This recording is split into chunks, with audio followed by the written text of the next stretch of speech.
Ok? Então, estou gravando agora. E a gente vai voltar a falar. Nós estamos tratando hoje da natureza constitucional do homem. Esta doutrina, ou essa subdoutrina, ou este ponto doutrinário, ele trata a respeito de como o homem é constituído. Existem duas linhas.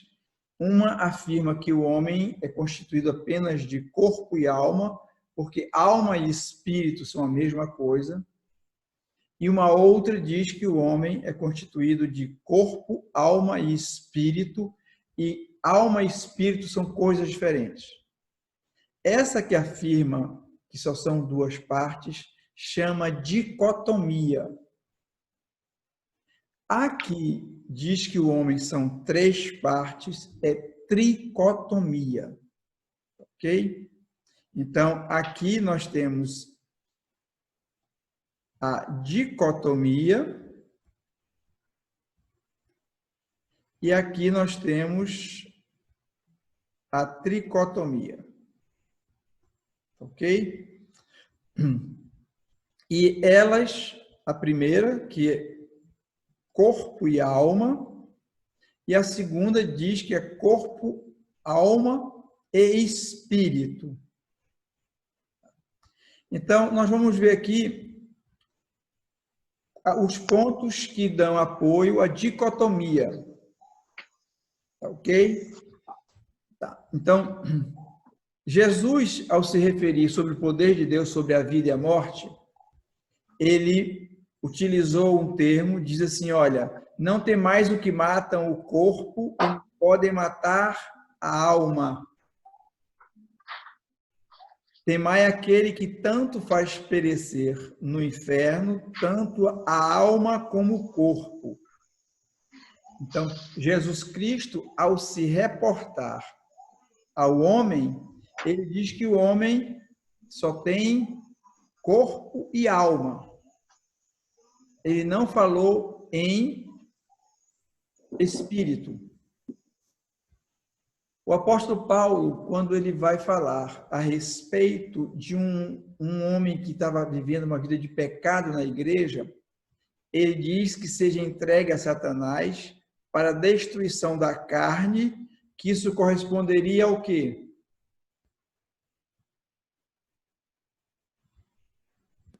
O corpo. Muito bem, ao corpo. A fim de que o espírito seja salvo no dia do Senhor Jesus. Esse espírito corresponderia ao quê?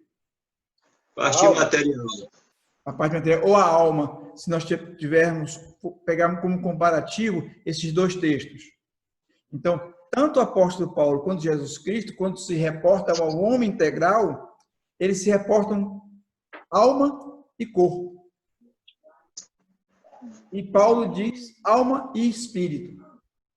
O que dá para a gente entender que este termo alma e espírito são sinônimos, são a mesma coisa.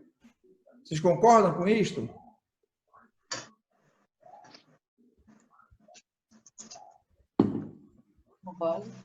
Tranquilo, né? Tá. No Velho Testamento, este aqui é quando nasce Benjamim. E diz assim, a mãe dele morreu de parto de Benjamim, não é isso? Assim, ao sair-lhe a alma, porque morreu, então ele diz, ó, sair-lhe a alma porque morreu, deu-lhe o nome de Benoni, mas seu pai lhe chamou de Benjamim. Essa mudança daqui para cá é porque diz que isso aqui é o Benjamim, significa o filho da minha tristeza. Ok? Então, o que é que ele diz que saiu do corpo? A alma. Não é isso? Tá. No Salmo de número 31, diz assim, nas tuas mãos entrego o meu espírito, porque tu me remiste, Senhor Deus da verdade. A ideia aqui também é de morte, e aqui a entrega é de espírito, que é a mesma coisa de alma aqui. Então, esses relatos do Velho Testamento, e do Novo Testamento dão a entender que alma e espírito são a mesma coisa. Olha esse outro aqui, de Hebreus. Ele diz que a igreja dos primogênitos arrolado no céu e a Jesus, o juiz de a Deus, o juiz de todos, aos espíritos dos justos aperfeiçoados. Ele está falando aqui a respeito de a parte material. Quando ele fala em Apocalipse, ele diz assim: debaixo do altar eu vi a alma daqueles que tinham sido mortos. Então, a ideia aqui permanece de espírito e alma serem a mesma coisa. Deixa eu ver uma coisa aqui, se tem alguém querendo entrar aqui. Tem não. Tá, ok.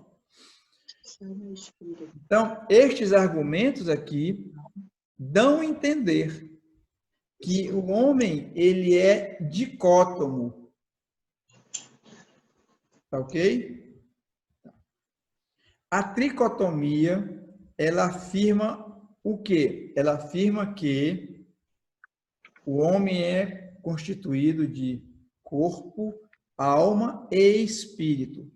E, obrigatoriamente, o espírito é diferente da alma. Ok? Tá. Então, os textos que são utilizados, este texto de Hebreus aqui, que ele diz assim: porque a palavra de Deus é viva, eficaz, mais cortante que a espada de 2 gumes, e penetra até o ponto de dividir alma e espírito, juntas e medulas. Então, os tricotomistas, afirmam que isto aqui é uma prova que alma e espírito são coisas diferentes. Ok?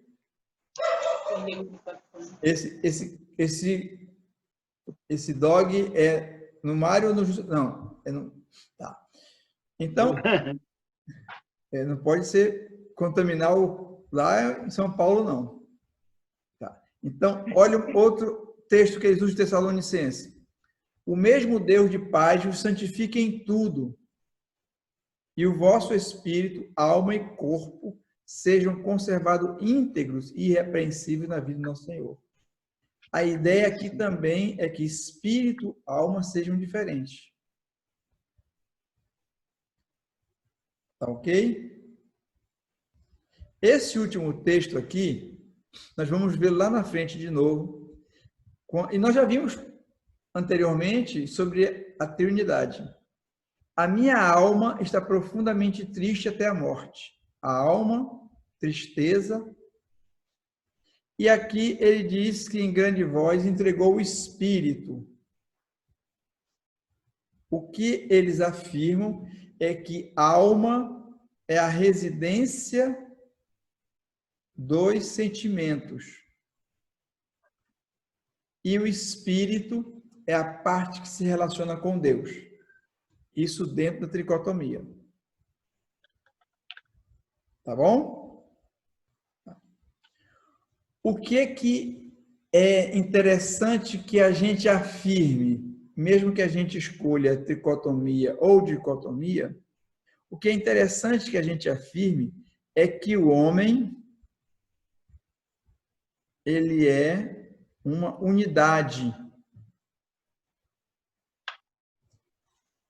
E ele não é construído de partes combinadas, independente de serem 2 ou 3. O que é mais interessante é que a gente entenda que o homem, ele tem uma parte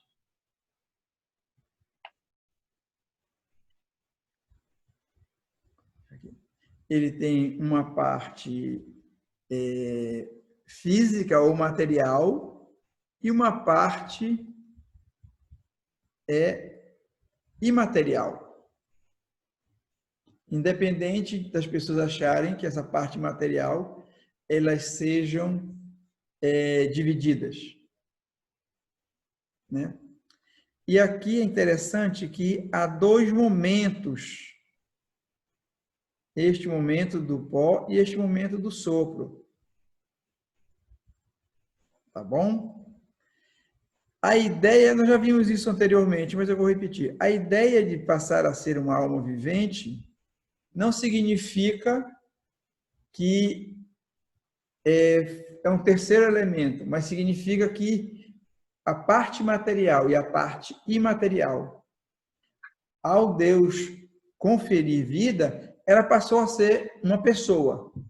Esse termo alma vivente seria uma pessoa. Ok?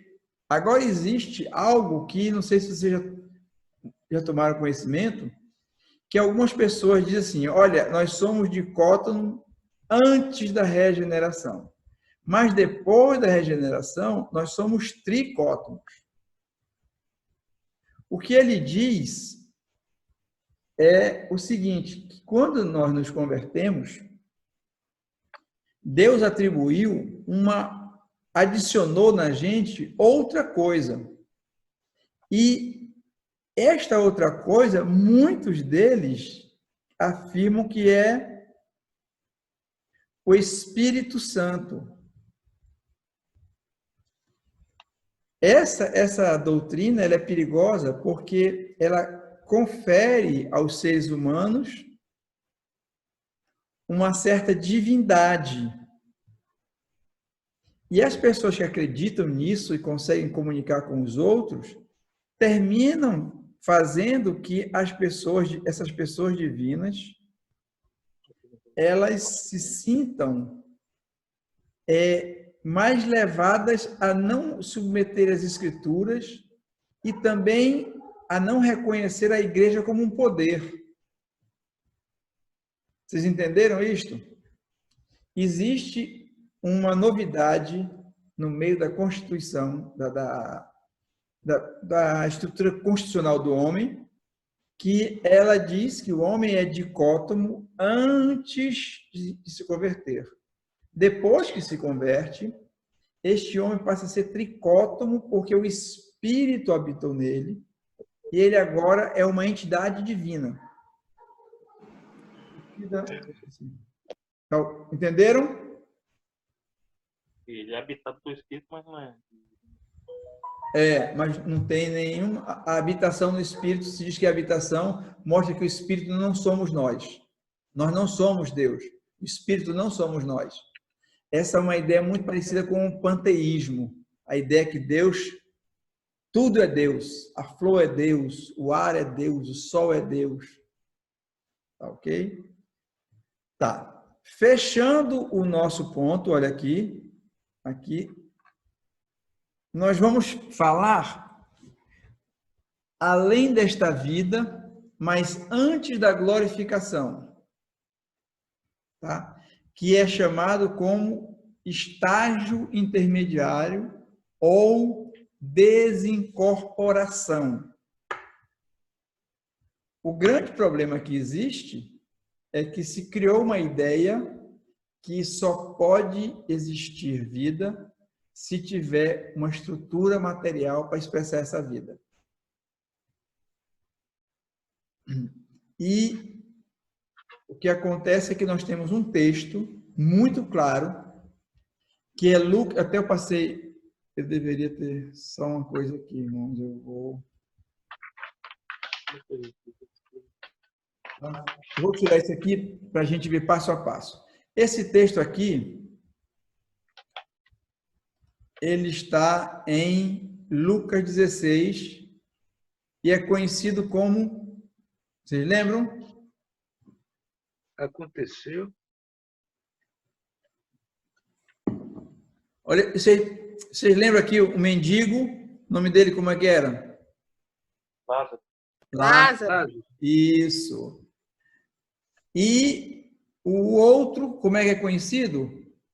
O rico. O rico. Muito bem. Então, chamam essa passagem de parábola. Eu não sei se na minha está parábola, vou até olhar. Parábola de... Vejam de vocês também. Se está parábola. O rico e o mendigo são na minha. Ótimo, essa Bíblia é boa, então. A minha vai ter, quer ver? O rico e Lázaro. Isso. Em algumas Bíblias está escrito a parábola. Não vamos discutir sobre isso, porque vocês poderiam me dar um argumento se é parábola ou não? Pode ser uma parábola mesmo. Pode ser uma parábola mesmo. É. Alguém acha que não é parábola? Parábola geralmente não cita nome, né? E aqui cita o nome de Lázaro, Abraão, Moisés. Moisés. Então, uma característica da parábola é você descreve algo que não aconteceu no mundo real. A parábola é uma história paralela para ensinar algo espiritual ou real. Eu acredito que não seja uma parábola pelos argumentos que o irmão Juscelino colocou. Agora, quando as pessoas se voltam muito para discutir se é parábola ou não, terminam perdendo o ensino que há. E os adventistas, eu acho, eles não acreditam que haja vida consciente após a morte. Eles têm uma doutrina chamada a doutrina do sono, parece. Então, aqui logo no princípio diz que morreu o mendigo, morreu também o rico. Então, a experiência que eles vão ter aqui é a experiência além desta vida. Está enxergando, Prizinha? Tá? Então, é uma experiência além dessa vida. E ele diz que essa experiência se trata no inferno e em um local que eu não sei onde é, que é o seio de Abraão. Ok? Então, essas experiências, elas são pós-morte. Não é isso? Isso. Tá. Então, olha o que acontece nessa experiência. Quem fala pai Abraão é o rico. Então, ele tem consciência e memória. Consciência, intelecto e memória. Ele lembra, ou ele tem uma forma de reconhecer que é Abraão. Tá ok? Abraão... Então, Paulo, Oi? aqui no livro, na Bíblia de Estudo que eu tenho aqui, Hum. ele fala sobre o versículo 20 do capítulo 16 de Lucas. Sim. O comentarista fala que Lázaro, Deus ajuda, né? Este nome específico talvez indique que Jesus, nesta parábola, conta uma história conhecida, né? Da época. É isso mesmo? Conhecido na época? Sim. Ah, pode ser. O 20. É o 16, 20. Uhum. Desse mesmo livro de Lucas. Sim, eu estou vendo. Mas olha que coisa interessante. Tanto o argumento de Jesus Cristo antes, como o argumento de Jesus Cristo depois, não são parábolas, são ensinos normais, não é isso? Então, do ponto de vista da sequência da argumentação, não é parábola. Do ponto de vista do versículo 20, Jesus Cristo está falando a respeito de uma história que eles poderiam saber, é isto? Isso, exatamente. E é totalmente possível. Como também eu vou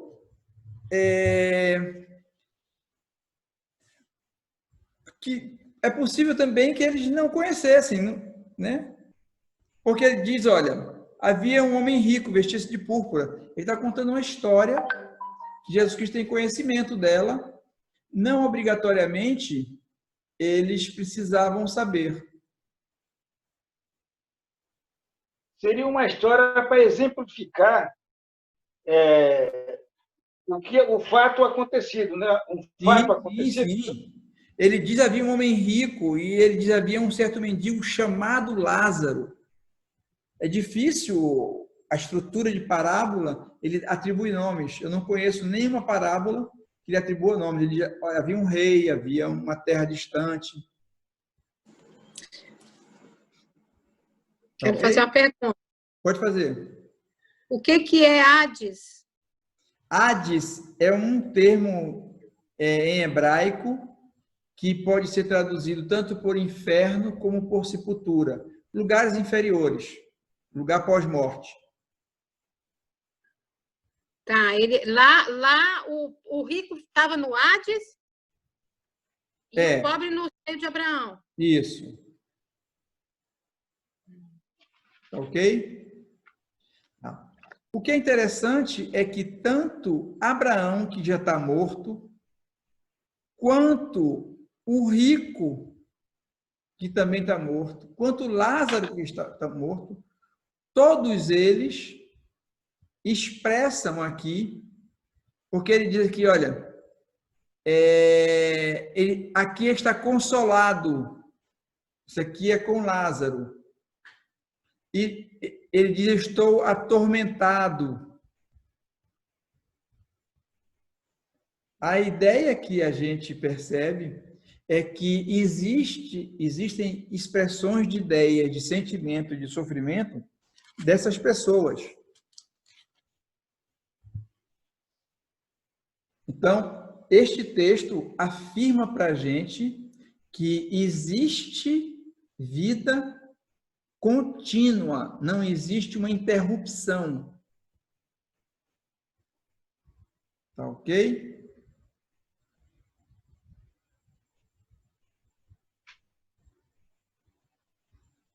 Isso ficou claro ou não?